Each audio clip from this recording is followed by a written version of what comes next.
Listen up. Okay, before we get too much into what we're going to be talking about today, I wanted to go ahead and start off by giving you guys a timeline. This is a rough timeline. I know it's not your typical timeline format, but this is a timeline of what happens in Reconstruction, okay? So we start here, November and December, the request of President Johnson, victorious Union General Grant towards the South, created with surprising friendliness. His report recommends a lenient Reconstruction policy. That's what gives Johnson the plan for his policy that he constitutes. However, later on, there's resistance. If we scroll down here, we can see President Johnson, and we talked about this last class, President Johnson declares Reconstruction process complete, outraged radical Republicans, and Congress refused to recognize new governments in southern states. And this is what we're going to be talking about today, 1866. All the way up almost to the impeachment of Andrew Johnson. So Andrew Johnson is one of the first presidents to actually be impeached. And we'll talk about why he's impeached. I don't think we'll get to it today, but we will be talking about the things that lead up to his impeachment trial. So there are a lot of things that happen. There's a lot of moving pieces to Reconstruction. What we're talking about in this class and in this chapter is directly connected to what we talked about last class and the last chapter. Okay?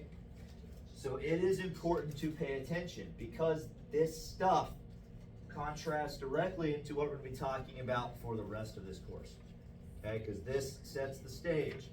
Things like civil rights, segregation, other things that happen throughout American history. Now, I was going to say one more thing, I forgot. Oh yeah, so this is available on Google Classroom. I've told you this before, I'll say it again. I'm not as interested in dates as I am interested in cause and effect.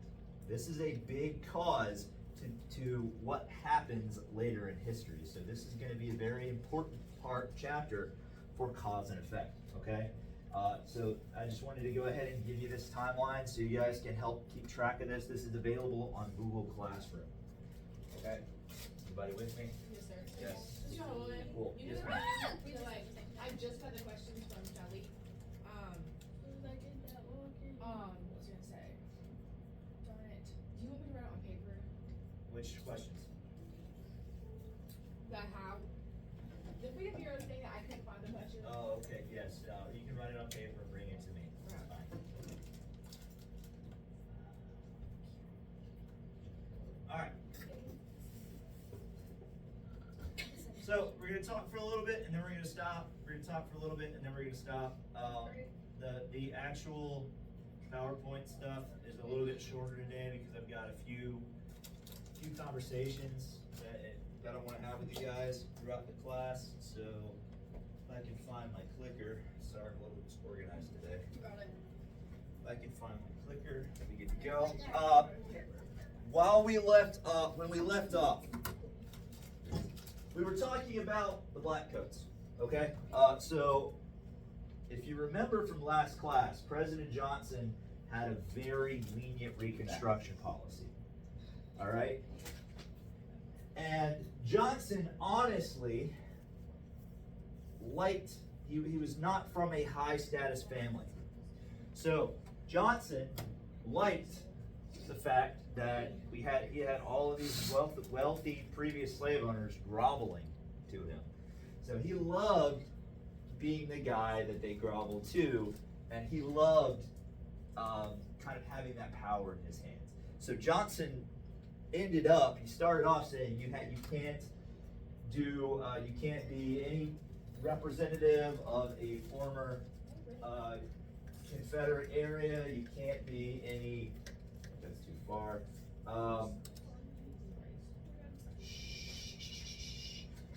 Exempt from the proclamation were U.S. officials or military who had been U.S. offices or military posts before the Civil War, and anyone who had value over $20,000. Those were the people that Johnson wanted to punish. Although later on, he started doing a lot of pardoning. And remember, I said by Christmas of 1868, Johnson just decided to pretty much pardon everybody. All right? So, Johnsonian Reconstruction really didn't work out as he had planned. Like I said, by 1867, Johnson personally pardoned 13,500 former Confederates. In 1868, Johnson granted unconditional amnesty to all who had participated in the late insurrection. Okay? So now that Johnson has pardoned everybody, he's like, oh yeah, no, Reconstruction's over. However, in the elections of 1865, when they held the elections of 1865, many former Confederates were given positions in local seats and in Congress. Now, the local seats were a little bit harder to deal with, but Congress outright denied the ability for these former Confederates to take their seats in Congress in 1868. So we talked about December 1865, President Johnson declares Reconstruction complete. In truth, Johnson's plan failed. Outside of the Unionist Appalachian Mountains, Johnson's policies had allowed the leadership of the Old South to seize power again. They institute something called the Black Codes. Y'all remember what that is? What are the Black Codes?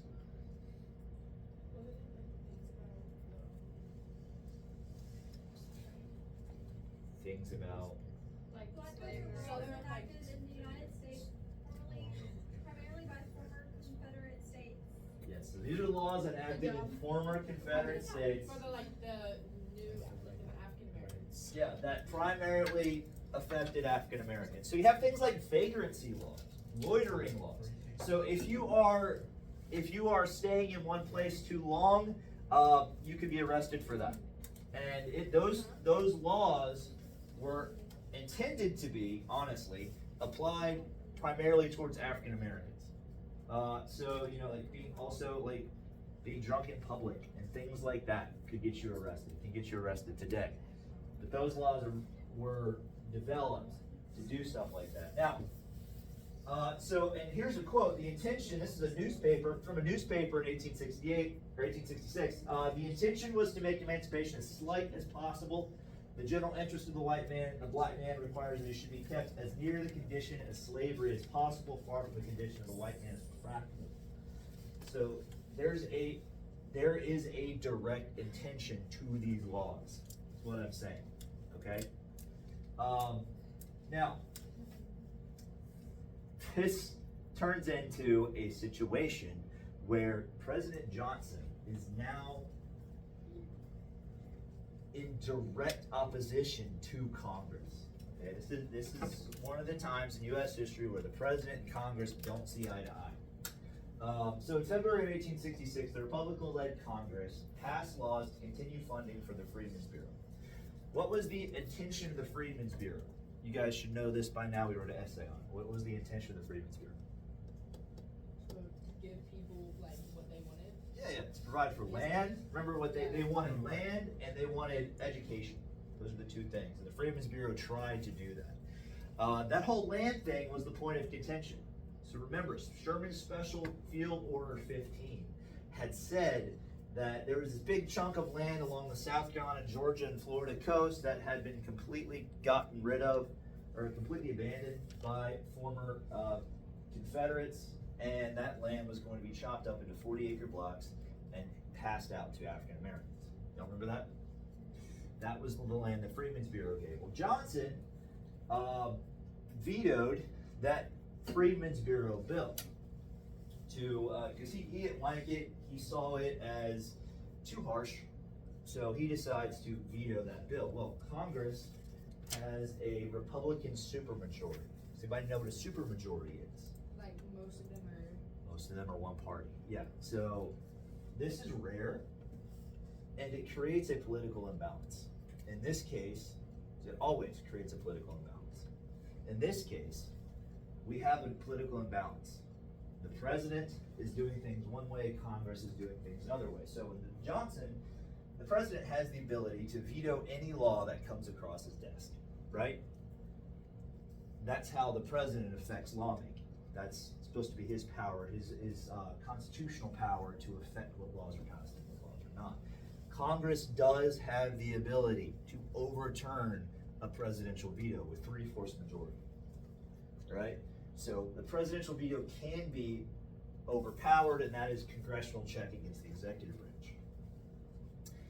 In this case, it was used to pass law.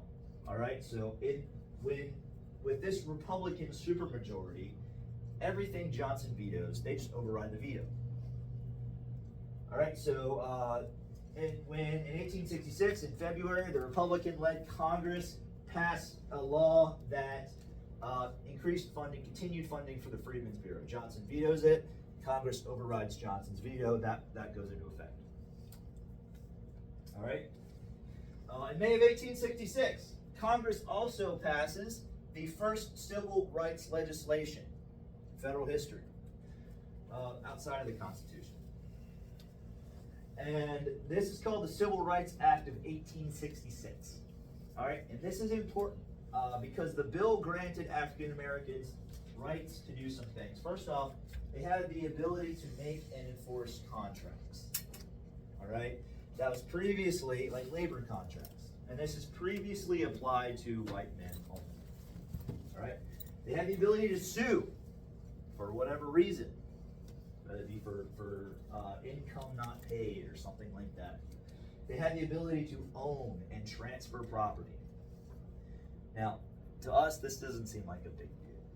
In the period, this is absolutely revolutionary. Okay? For the period. They have the full benefit of law to secure a person or property. What does that mean? The right to secure a person or property. Slave? No. Well, it used to mean, since slavery is illegal now, no longer is that. But what is it? What are they securing a person? What does it mean to secure a person? To secure the person of something. What does that mean? It's legal mumbo jumbo. Does anybody care to guess what that means? Wait. To like. Right? To secure your person. What does that mean? To what? Engagement. No. It means to protect yourself. You have the right to self-defense. So this gave African Americans the full benefit of the law to self-defense. It also gave them the right to defend their own property. And you can do that legally, right? Yeah, that should be simple. That's something that's taken for granted. This is something that was passed as part of that first civil rights legislation. It also established criminal penalties for people who didn't follow these rules. So if you were to follow these rules, so if people were not able to follow these rules, they could be put in jail, they could be fined, things like that, all right? Now, once again, Johnson vetoes this little piece of legislation, all right? Congress overrules Johnson's veto.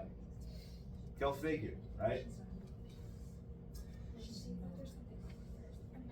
Guys, okay. The passing of the Civil Rights Act left bad blood between Johnson and Congress. All right? This change also upended the status quo of the cities, and it would be not long before tension boils over. Now, we're going to take a break from this for just a second. I've got a source I want you guys to read through. This is a piece from the Civil Rights legislation. It's the legislation of 1866. All right, so there's a summary of this, and then we'll actually read the document. So shortly after the ratification of the 13th Amendment on December 1865, remember, slavery is now made illegal with the exception of convicted felons. Right? Macy? January 5th, 1866, Lyman Trumbull, the senator from Illinois, introduces the first federal civil rights bill in the nation's history. According to Trumbull, the abstract truths and principles of the 13th Amendment meant nothing unless persons who are affected have some means of availing themselves of their benefits. This is playing up to the 14th Amendment. All right, but we're not there yet. President Andrew Johnson vetoed the bill, antagonistic to the claims of equality of African Americans and inflexible in his belief that market forces would eventually resolve the issues. The veto message incensed Congress, who had before it mountains of evidence of widespread mistreatment of African Americans throughout the South by both private and public parties. Congress overrode Johnson's veto on April 9, 1866. Elements of the Civil Rights Act eventually became the template for the 14th Amendment. All right, so the 14th Amendment for the Constitution is an amendment that does not, today it's made the news because of the whole birthright citizenship thing, right? Right? The whole birthright citizenship thing has been in the news a lot. Okay? That is one provision of the 14th Amendment. Girls, seriously. That is one provision of the 14th Amendment. Alright? That's not all of it. So what we'll cover, I'll show you it in its entirety. But here's the document excerpt. Now, so in 1866, we had the first civil rights legislation. I want you guys to read this. So take a minute, read through some of this, read through section 1. I can scroll up in a minute, and then I want you guys to just talk about it. What do you think about it? What comes to your mind as you read it? So read through this. This is not in classroom, so this is just on the board. I'll give you guys a few minutes, and then we'll talk about it.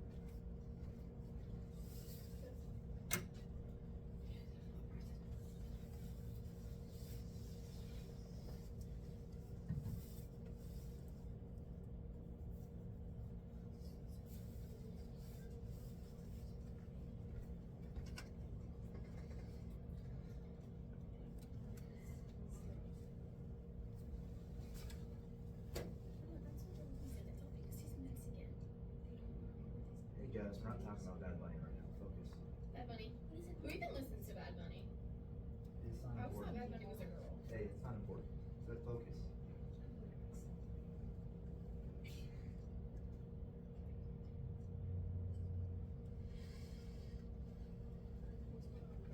All right. Everybody done with section 1? Yes, sir. We'll go up to section 2. I'm just gonna read on the board.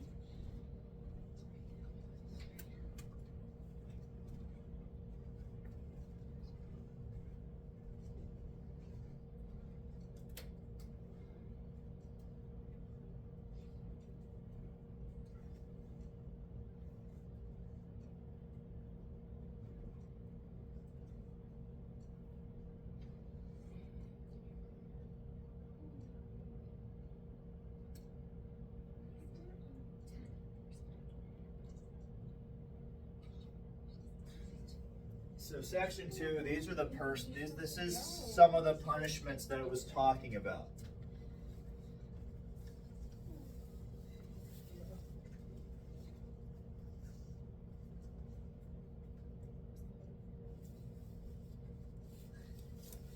All right, scroll up to section 3. Read.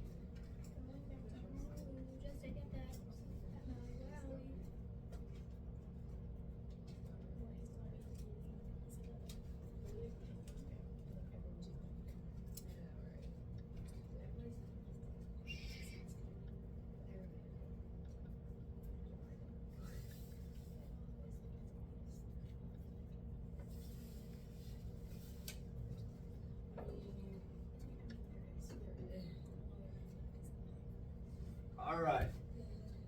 So by reading through this, Yes. what did you guys notice? Just like the way that they like talk about like color and Okay. like Yeah, the well, way. So what does that tell you about what's going on when this was written? This is a congressional law, Civil Rights Act of 1866. Congress.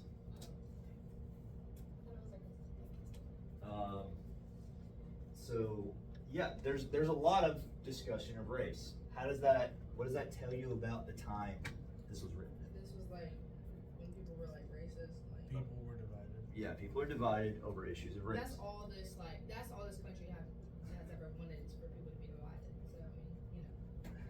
Division. Okay, so division happens. Come on, you're like a history major. You know this. Like they all wanted to be separated. You know. Everyone's Alright, talking we're not about getting into that Okay, conversation sorry, right now. Let's sorry. focus on the task. And race is a division. right? It is, so but there are divisions over race in the world right, in the US right now. All caused, so there's a lot of discussion of race that's because There still is now. race, yes, that's because race is a huge tension piece, But it in shouldn't be. US history. You're right, that's right, shouldn't be. All right, what else do you notice from this? What are some of what happens if people don't follow this law? If they don't follow the law, they can't be there. What happens if they don't follow this law? What are the punishments, the provisions? People are convicted of violating the Civil Rights Act of 1866. They can't be there. What do you mean can't be there? Like this is basically saying like these are the rules. Okay. It's Yeah. basically like a rule book. Yeah. Basically how I mean, it's law is very cut and dry. You have to be binary, and that's part of the hard part of our writing laws, because the world isn't binary. It doesn't take option A or option B. There's usually a lot of different ways people can do things. So any person who under color of any law, statute, ordinance, regulation, or custom shall subject or cause to be subjected any inhabitant of any state or territory to the deprivation of any right secured or protected to or to different punishment, pains, or penalties on account of such person, having been held in the condition of slavery or involuntary servitude, except as punishment for crime whereof, the party shall have been duly convicted, or by reason of his color or race, that is prescribed for the punishment of the white persons, shall be deemed guilty of misdemeanor, and on conviction shall be punished by a fine not exceeding $1,000, or imprisonment not exceeding 1 year, or both at the discretion of the court. So it's a misdemeanor to violate this law, but it's still fine, still prison, right? There's a fine. This is the first time in American history where you're being fined for violating African American civil rights. Okay, so this is the first, like I said, this is the first piece of civil rights legislation in the nation's history. So this doesn't seem like a big deal to us now.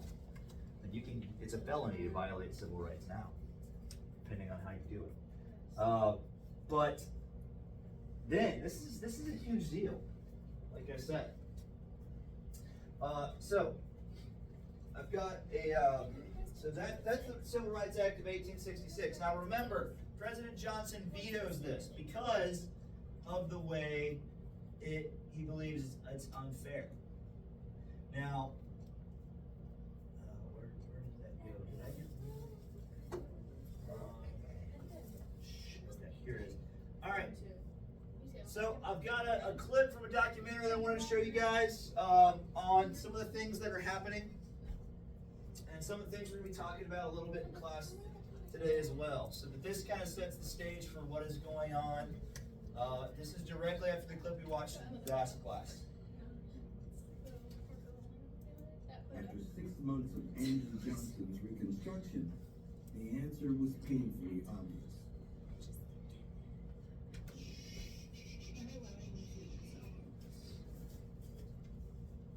Thaddeus Stevens, a passionately impatient Republican congressman, had been forced to wait on the sidelines for months, watching powerlessly as Andrew Johnson raced to implement his version of Reconstruction before Congress reconvened. The president declared that the former Confederate states had met his terms, so their representatives were in Washington, ready to take their seats in Congress as members of the Union once again.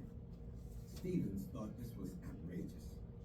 When the states met to elect new congressional delegations, they elected to Congress the Vice President of the Confederacy, 4 Confederate generals, 6 members of the Confederate cabinet, many Confederate congressmen. It is by its very nature different for Southern white former Confederate officers to head to Congress right after the wars. On the other. Okay, so pause there real quick. In 1865, just kind of get hammering the point here. In 1865, after those elections happened, several Confederates who had been in open rebellion in the United States just a few months earlier are allowed to go back to Congress. They're elected back into Congress, right? Now, Congress doesn't let them in, right, as congressmen, but they are sent to Congress. This is happening in November, so 4 or 5 months previously, at the end of April, these guys were still fighting against the United States. Yeah, right. This is appalling to people who had fought for the Union. These radical Republicans are just like, seriously? What's going on? So they're gonna be not cool with this. Be not cool with this. Yeah. You just say not that way. other hand, they never believed the war was about fundamentally restructuring their economic and political hierarchy. The idea that if you served or if you had slaves at one point, that now you are politically disenfranchised never was in the kind of Southern white imagination during that period of time. Once the Southern delegates were seated in Congress, they represent their home states back in the Union again. Either they were gonna be admitted, and that was gonna be the end, and Reconstruction would have been over at that point, or they were. As the leader of the House Republicans, Stevens found the prospect appalling. Thaddeus Stevens would say, African American men helped save the United States. We have a moral obligation to create a foundation of freedom and equality before the law. And without that, anything else is going to be a fraud.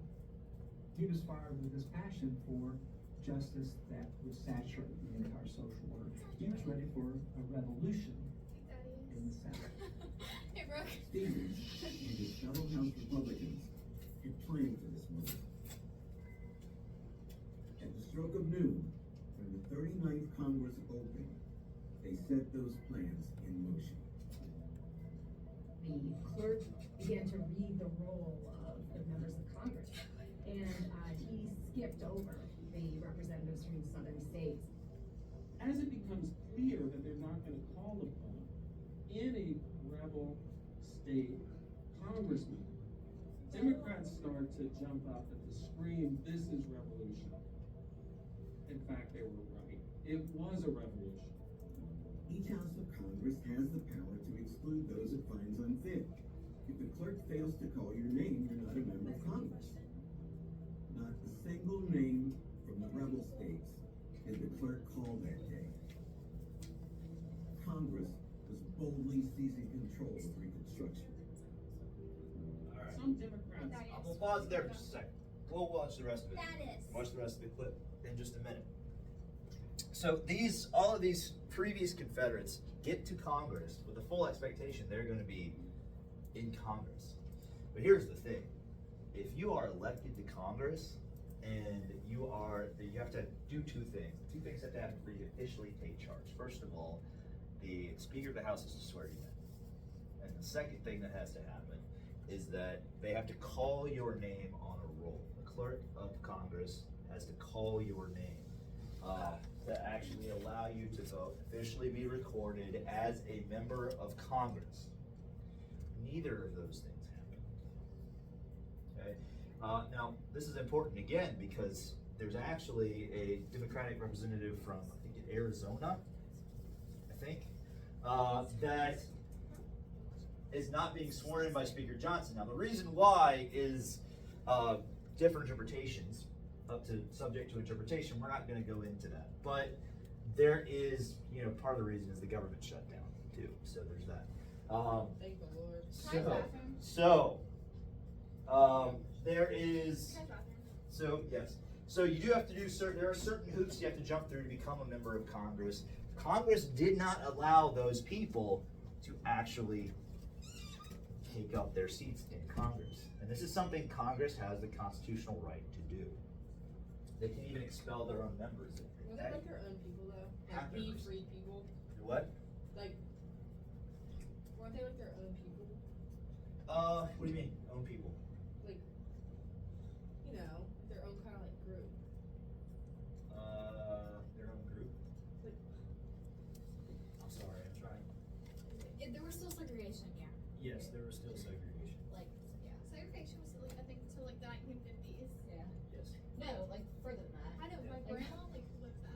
So, yes, our grandparents lived the effects of this, the direct effects of this. That's crazy.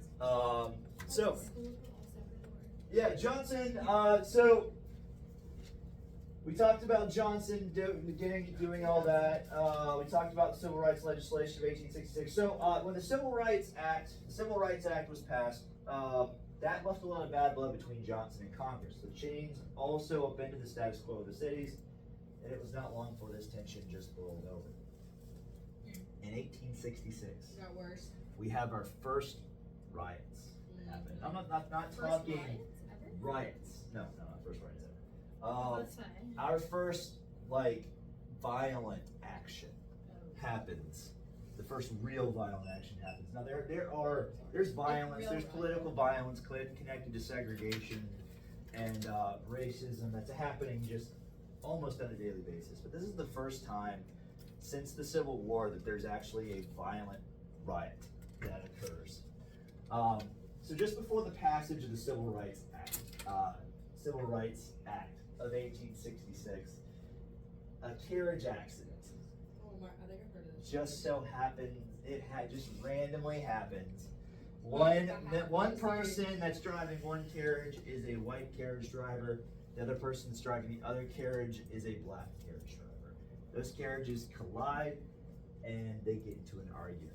Well, through a bunch of things that happen, there's also some celebrations happening, some parties that happen. Some other things are happening that day. Eventually, we get to a riot that happens between May 1st and May 3rd. Make a long story short, the arguments led to shooting. Oh. So the police come. The police, predominantly Irish white men, start shooting at a armed militia of African American Army veterans. So now we have gunfire happening. Well, after that incident happens, people start looting, killing, burning down structures. The black families are dragged in the street and beat. At the end of it, people are locked in their homes and homes are set on fire. I heard there was water still. At the end of 3 days, 50 people are dead. Okay? Shh. This is not the last time. So this is the first time this happens on a huge scale. This is not the last time this is going to happen. All right? Shortly after that, it happens in New Orleans as well. Pretty much the same circumstances. All right? The tension is starting to boil over. Boil. Starting Right. a little reckless. This is getting out of hand in a lot of ways. All right, so back to the video. Say the American Republic died on December 4th, 1865, and in some ways they might be right. But a second American Republic is born over the next 5 years that has a different constitution. One that's going to be written painfully and slowly and imperfectly, but written by Stevens and his colleagues in Congress. This Republican-dominated Congress turned its attention to a pioneering Civil Rights Act, which they passed over President Johnson's veto in April 1866. It was Congress's answer, you might say, to the Black Codes and to Johnson's Reconstruction Plan. It established the principle of birthright citizenship. Anyone born in the country is a citizen. Why do they do this? Because they know that southern states are looking for ways to define ex-slaves as not citizens. Part of what the Civil Rights Act of 1866 is doing is pushing away the prospect that people can be, as had been true for Native Americans, that people can be physically removed from the nation. While Republicans were gaining the upper hand in Washington, a more brutal struggle was being waged throughout the South. The White South begins to realize that there's no real possibility of finding the North, but they can win the struggle on the ground, at home, over the people that they're really worried about. All throughout the South, black people are on the move, leaving the countryside for the city. But as the crowding grew worse, tensions mounted. Where do you live? I've lived in Memphis very nearly 3 years. How old are you? I don't know exactly. I suppose about 24. Were you here during the riots?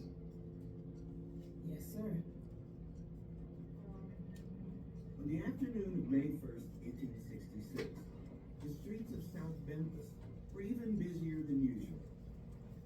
The city was packed with free people.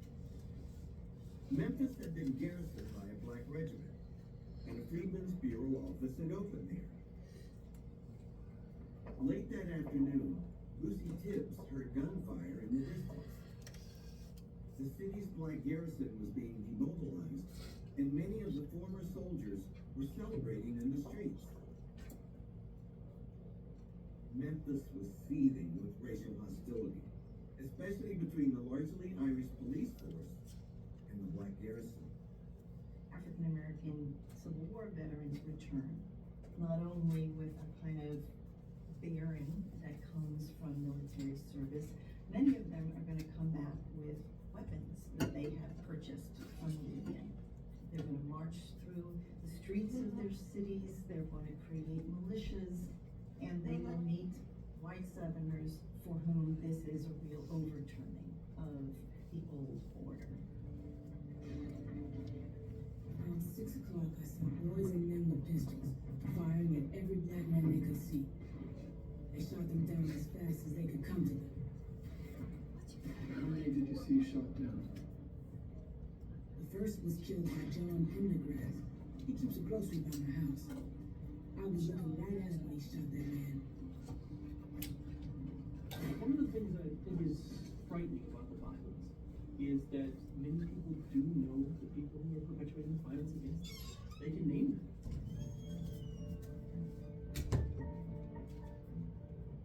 Alright, so,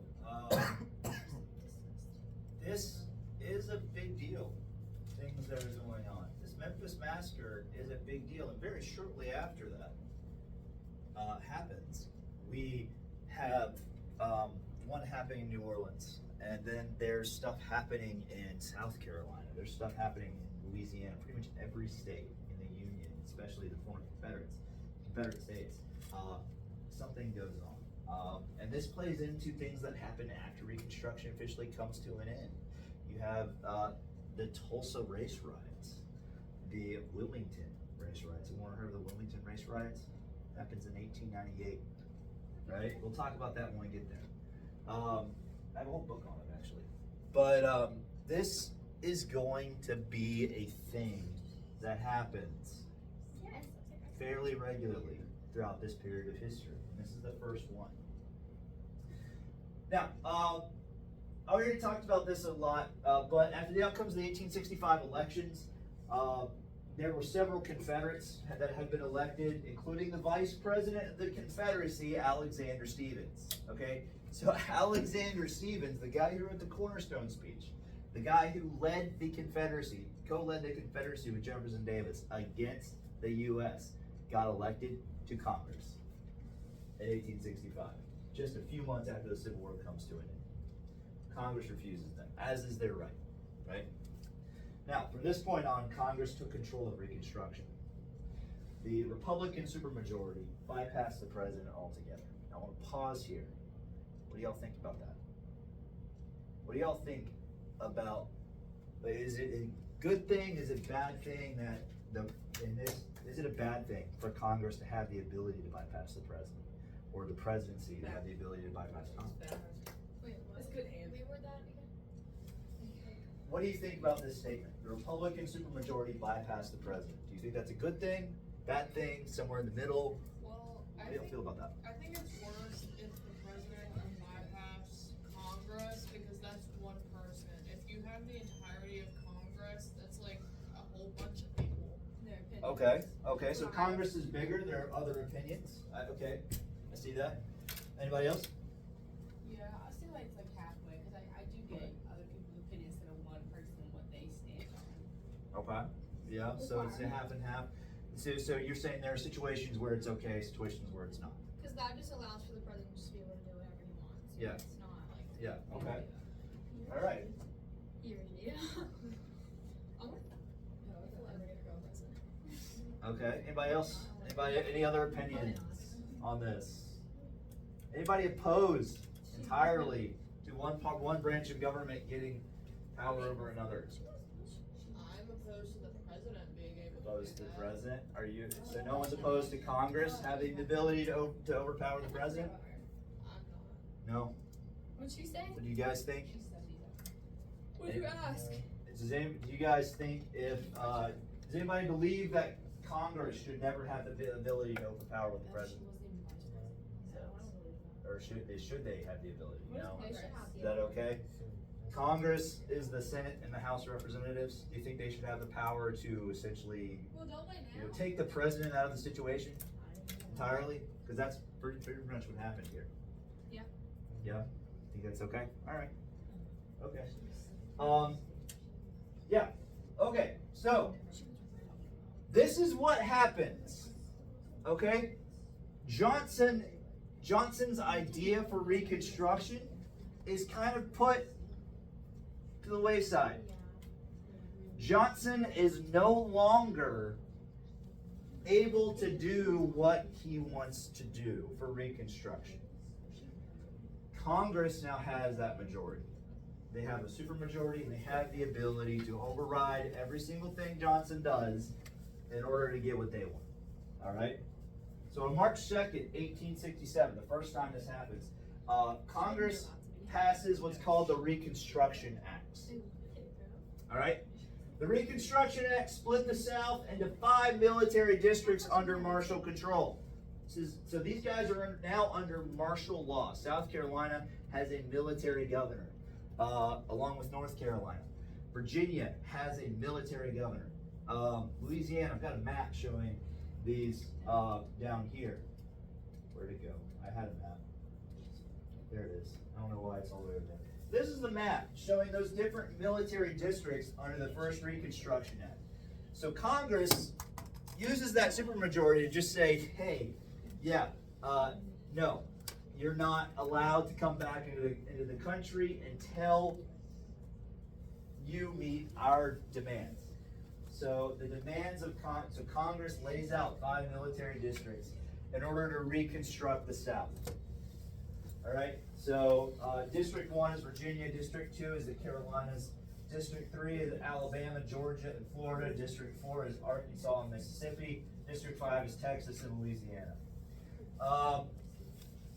Now, both Maryland, West Virginia, and Tennessee had essentially joined the Confederacy.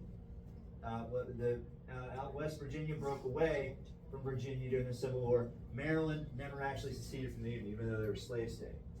So these states are not subject to Reconstruction, but all of the states in open rebellion are. Okay? And they become military governments.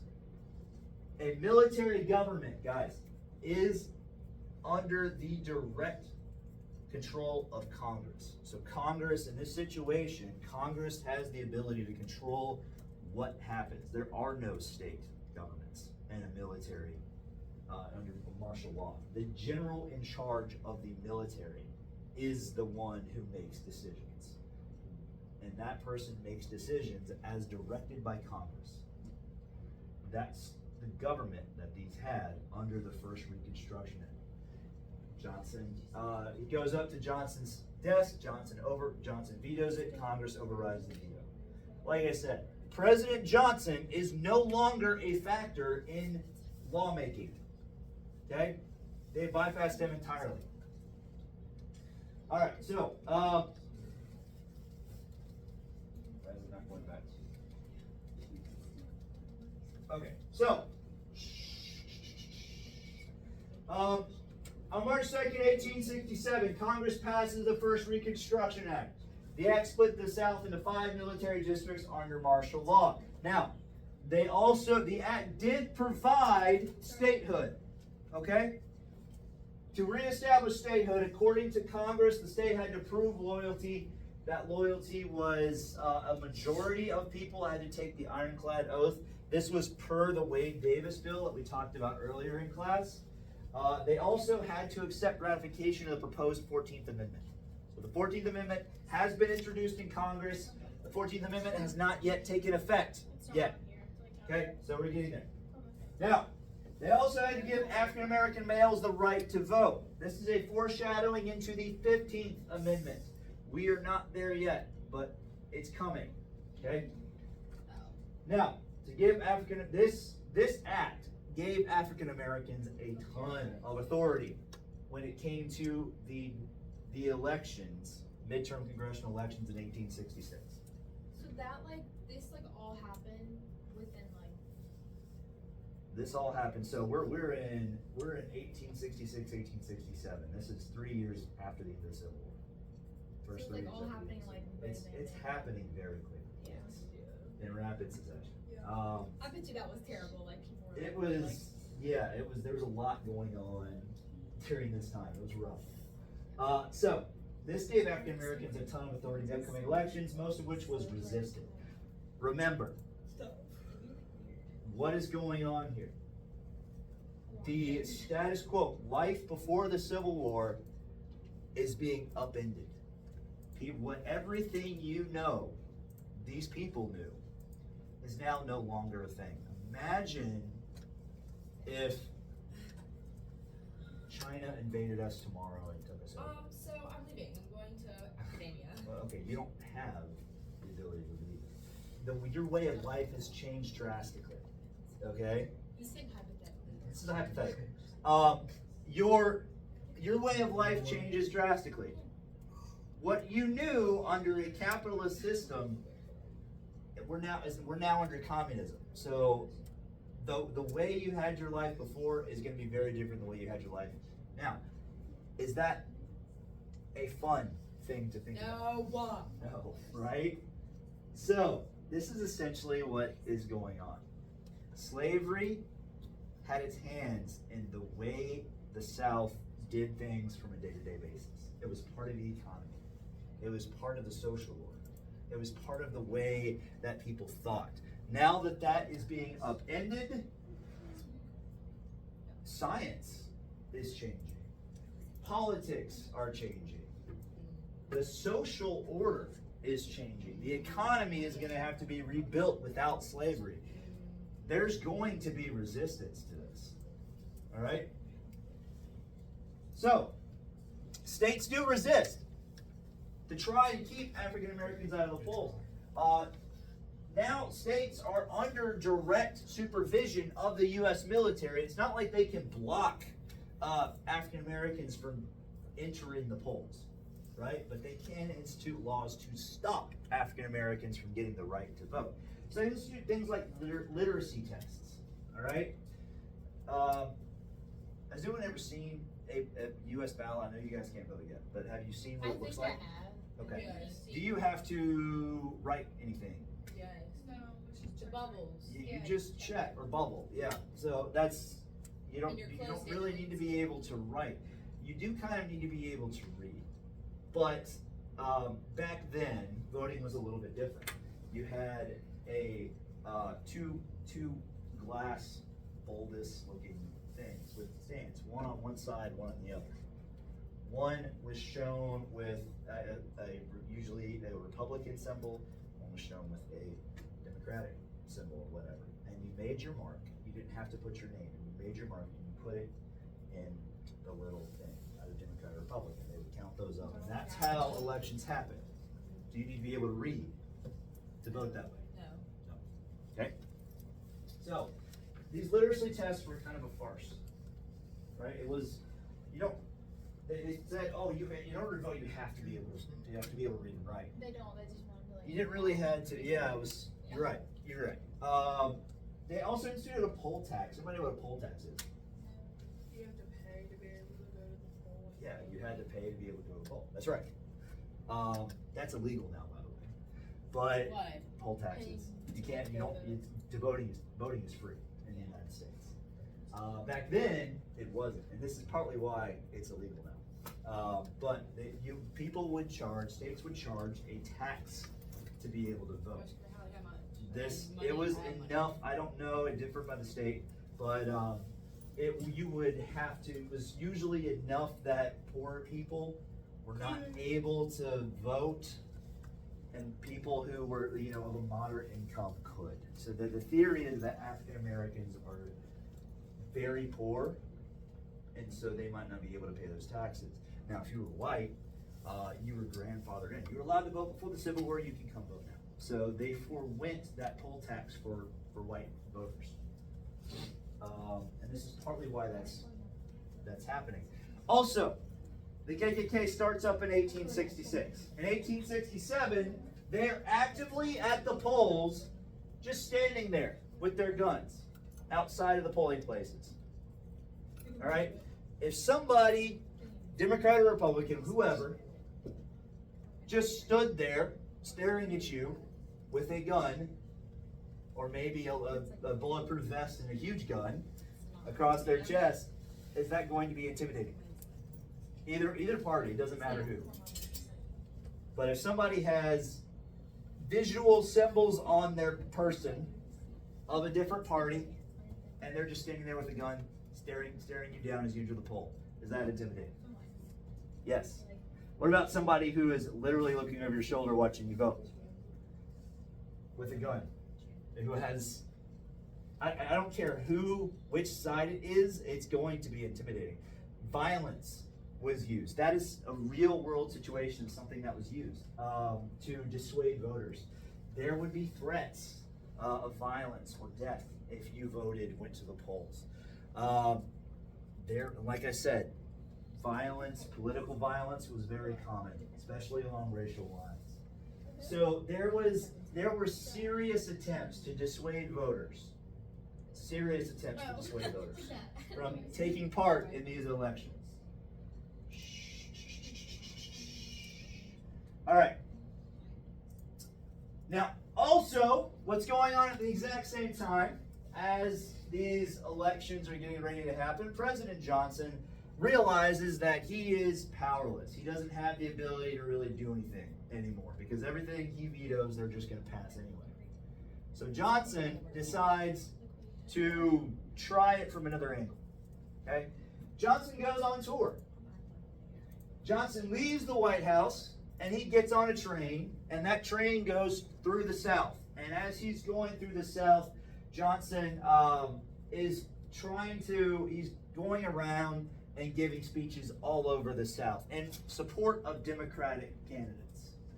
The idea is to break that Republican supermajority so he can have his power back, basically.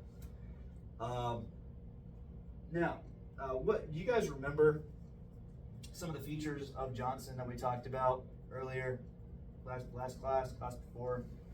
How was Johnson capable of listening to other people and taking their opinions into consideration? Was Johnson capable of compromise?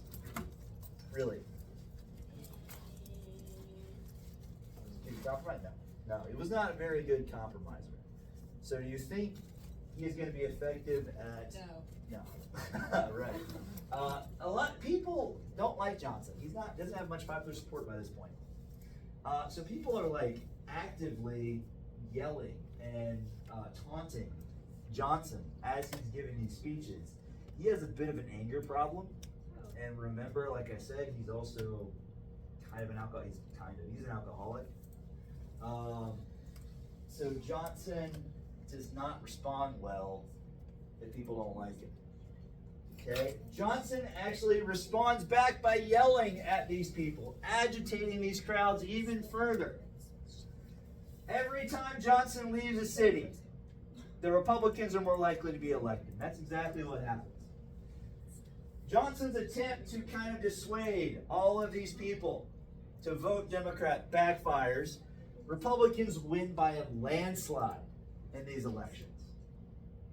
All right? The supermajority gets even bigger. So there's already a supermajority. The supermajority gets even worse.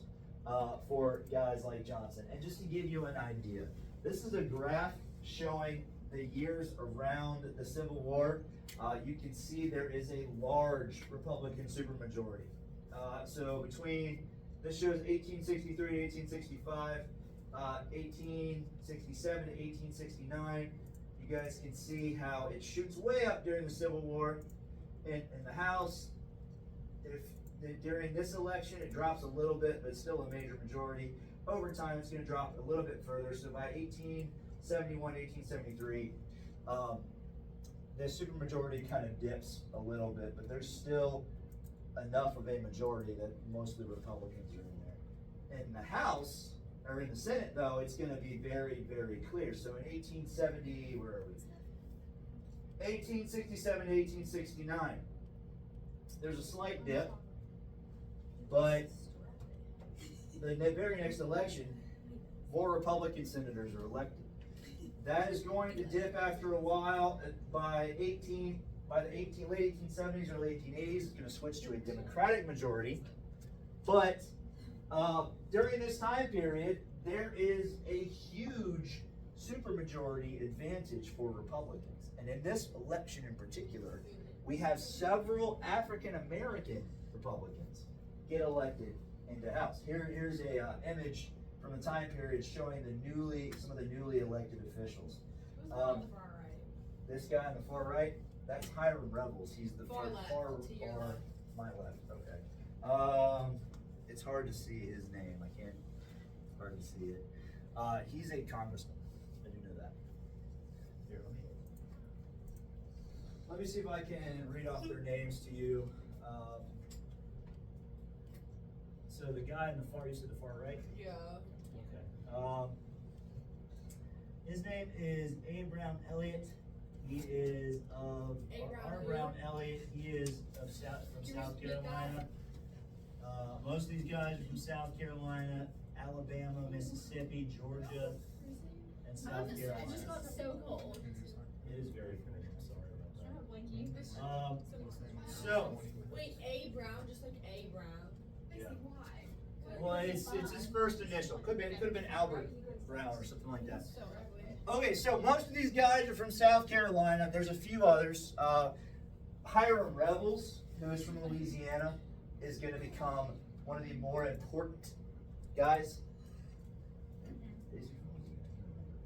So, the election results for the 1866, 1867 elections are, excuse me, predominantly African American. Predominantly Republican. A lot of African Americans get elected. In states all over the South, Republicans win by a landslide. Okay? For the first time, black senators and congressmen took their seats in the House. One of the first men to be elected was a guy by the name of Hiram Revels. So that's him. Here's an actual photo of him right here. And also Congressman Robert Smalls of South Carolina. This is what he looked like when he came to Congress. You guys remember talking about Robert Smalls? Yes. Why was he so like water? Like I feel like ooh, there's a lot of likes. It's okay. He like very It's a big boy. Very. Like I remember him a lot. Yeah. He's kind of a big deal in this period, right? Why was he a big deal though? That's what I'm saying. Why was he that big deal? Why is he that big of a deal? Because he was charismatic.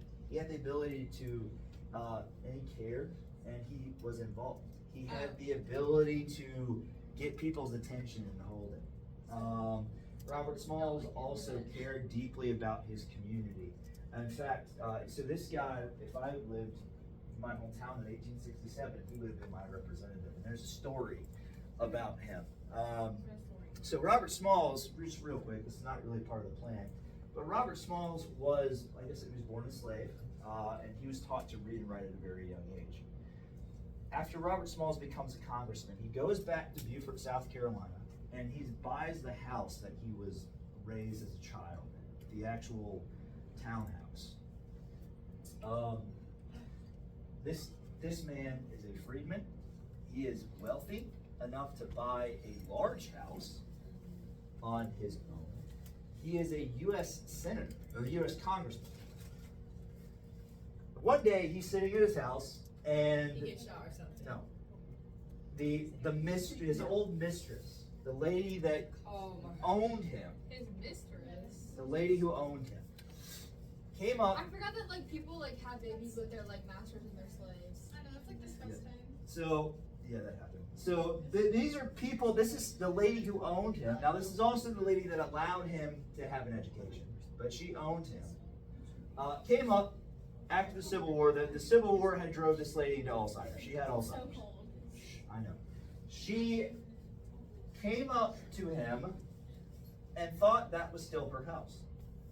Instead of kicking her out, Robert moved out of the master bedroom. He gave her the master bedroom. So He treated her with respect, cared for her until she died. So he loved her. He cared for her. Yes. Yeah. This is the lady who had given him the education that he got to be where he was. He considered her the person who had given him everything that he had. So she was responsible for him being where he was. He took care of her for the rest of his life, for the rest of her life. Was she older? Yes, she was much older. Yeah, than he was. So they were not. No, they were not. No, she just has to care. No. Oh, so she was like a grandma type. She was like a grandma type for him. Yeah. And so, but I mean, he and his wife lived in the house. He had children.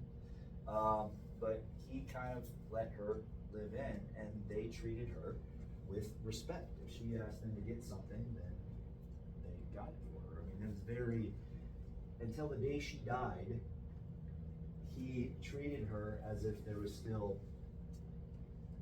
she was still in charge of him. But it was not an act of obedience. It was an act of love, very much. Because he's a U.S. senator or a U.S. congressman. He can say, no, you can leave now. Yeah, true. He never did, right? He could. So that's just a bit of a story about Robert Smalls. I like him. I have a lot of respect for him. Every time I go back home, his grave is right downtown. I usually stop for a few minutes and just stand. Because I have a lot of respect for this guy. How did he die? Old age. He basically just passed away. Surprised he didn't die. But he served as a congressman until like the 1900s. So he gets elected in 1866. He survives the Democratic purges, and he is one of the guys who votes against the U.S. being involved in World War I. So this guy lasts for a while. So he's elected in South Carolina, becomes one of the longest serving African American members of the House in U.S. history. So Robert Smalls is a big deal. Somebody's actually making a movie about him right now. So in states such as South Carolina, the majority of the seats in this state seats went to African Americans, including Prince Rivers. Now Prince Rivers has a pretty cool story on his own. Prince Rivers was born a slave. He also was taught to read and write. This time he did it without the knowledge of his master. He became the carriage driver before the war. During the war, he became the color sergeant for the 1st Black Regiment, the regiment that carried that flag over there. And he would go around and actually help recruit people to this regiment. When the war came to an end, Prince Rivers got a law degree and was elected to the State House of South Carolina. So he's a member of the state government. Prince Rivers would later move to Edgecombe County, South Carolina, and help found Aiken, South Carolina. So Prince Rivers is a founder of one of the larger, more important areas of South Carolina. Aiken is right beside Augusta, where the Masters tournament is held every year. So there are a lot of people coming to Aiken every year for the Masters tournament. We did go last time. You probably have been through Aiken if you went to around Augusta, because the hotels, there are not that many hotels in Augusta. A lot of people go to Aiken.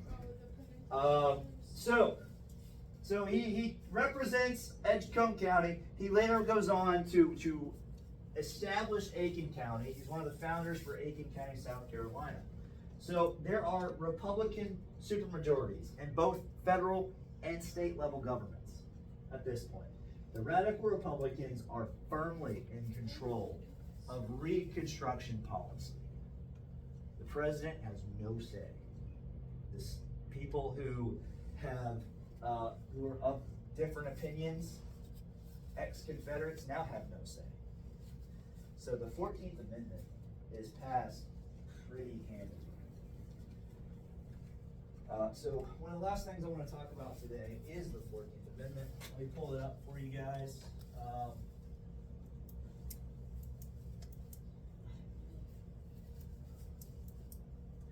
The 14th Amendment has made news recently because of Section 1 of the 14th Amendment. But again, I want to read it for a little bit and talk about it. So 14th Amendment, and for those of you who are in my government class, I'm sorry, this is repetition. All persons born or naturalized in the United States and subject to jurisdiction thereof are citizens of the United States and the state wherein they reside. That is the controversial part for today. All right? But that's not the only thing in the 14th Amendment. No state shall make or enforce law which shall abridge the privileges or immunities of citizens of the United States, nor shall any state deprive any person of life, liberty, and property without due process of law, nor deny any person within its jurisdiction the equal protection of laws. So this first part is the part that is controversial, but the rest of it is just, hey, we need to respect the civil rights of every American. Section 2. Representatives shall be apportioned among the several states according to their respective numbers, counting the whole number of persons in each state, excluding Indians not taxed. But when the right to vote at election for the choice of electors for president and vice president of the United States, representatives with Congress, the executive and judicial officers of the state, and the members of the legislature thereof, is denied to any of the male inhabitants of such state, being 21 years of age, and citizens of the United States, or in any way abridged, except for participation in rebellion, or other crime, on the basis of representation therein, shall be reduced in the proportion for which the number of such male citizens shall bear to the whole number of male citizens 21 years of age or older in such state. So, just a real quick, the voting age used to be 21 years old, and what it's saying is that anyone, that the right of representation is not denied to anyone under or over 21 years of age. Wait, why did it when did it give it down to 18? That was one of the last later amendments. I think it was the 26th. I think it was the 26th amendment. But like what year? 80s or the 70s. Yeah. That wasn't long ago. It wasn't that long ago. The most recent amendment was in 1995, and that was senators and congressmen can't give themselves pay raises, basically. That was in 1995, so it was before that. What it's saying though is that so this is actually a direct contradiction against the old Three-Fifths Compromise. Do you guys remember what the Three-Fifths Compromise was? I know you two do. What was the Three-Fifths Compromise? Anybody? Don't remember? It was like, I forgot how it was worded. Okay. Well, what does it say? You don't have to quote it verbatim. It's like, I think the black people's votes only counted for like 3/5 of the vote or something. Yeah, well, yeah, kind of. So this was a provision of the original Constitution, close enough, that said that African Americans represent 3/5 of a person for the purposes of congressional representation. Right? Y'all remember this now? Yes, head shaking. And that was because slave states back then wanted to have slave populations contribute to their representation. What this is saying is that, yeah, no, we're not doing that whole 3/5 thing anymore. If you are a person over the age of 21, you represent one person for representation, for the purposes of representation. Let's see. Also, this last part, except for Let's see, we're beginning of the sentence. Let's see. The citizens of the United States or in any way abridged, except for participation in rebellion or any other crime, on the basis of representation therein shall be reduced in the proportion which the number of such male citizens shall bear the whole number of male citizens 21 years of age in each state. So what it's saying is this is exempting everybody who is an open rebellion. It actually took the rights away from people who are in open rebellion to the United States. That's Confederates. You do not have the ability to vote. That's gonna have some pushback. Alright. Moving on. Section 3. No person shall be a senator or representative in Congress, or elector of president or vice president, or hold any office, civil or military, under the United States or under any state, who, having previously taken an oath as a member of Congress or as an officer of the United States, or as a member of any state legislature, or as an executive or judicial officer of any state, to support the Constitution of the United States shall have engaged in insurrection or rebellion against the same, or given any other comfort to the enemies thereof. But Congress may, by a vote of 2/3 of each house, remove such disability. What does that say? Section 3. What does it say? It's printed. Okay. Summarize it for me.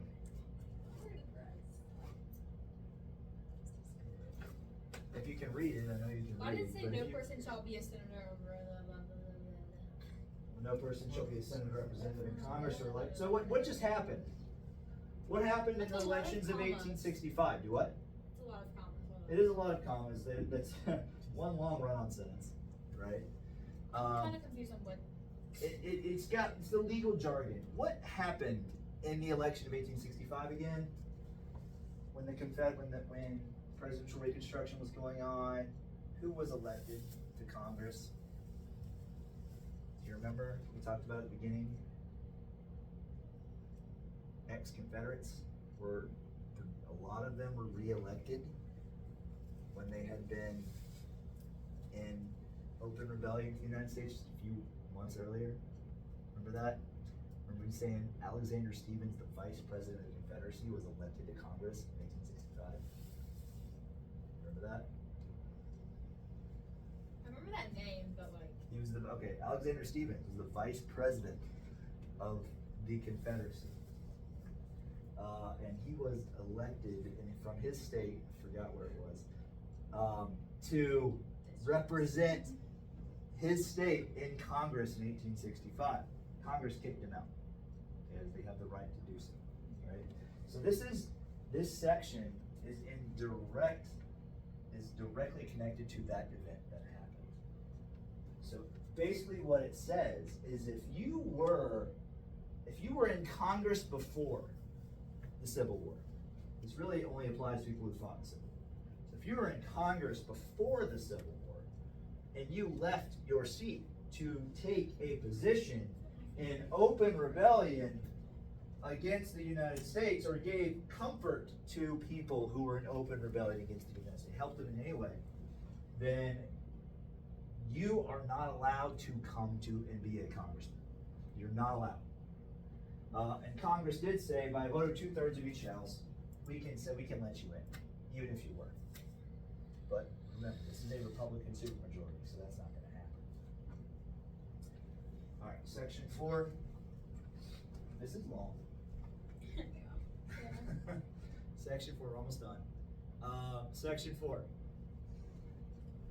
The validity of the public debt of the United States authorized by law, including debts incurred for payment of pensions and bounties for services in suppressing insurrection or rebellion, shall not be questioned, but neither in the United States or any state shall assume or pay any debt or obligation that occurred in aid of insurrection or rebellion against the United States, or any claim for the loss or emancipation of any slaves, but all such debts, obligations, and claims shall be held illegal and void.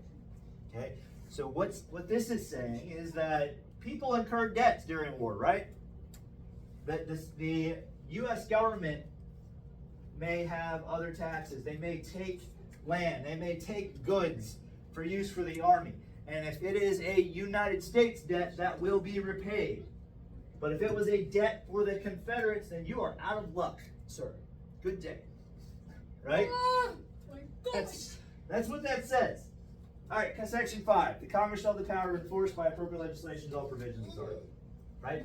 That's the 14th Amendment. It contains much more than just the citizenship clause. All right? That is a requirement to join the Union again under martial law when this is ratified in 1867. Okay. It's 12:42. I'm done. Anybody have any questions? Not as of right now. Okay. All right, guys.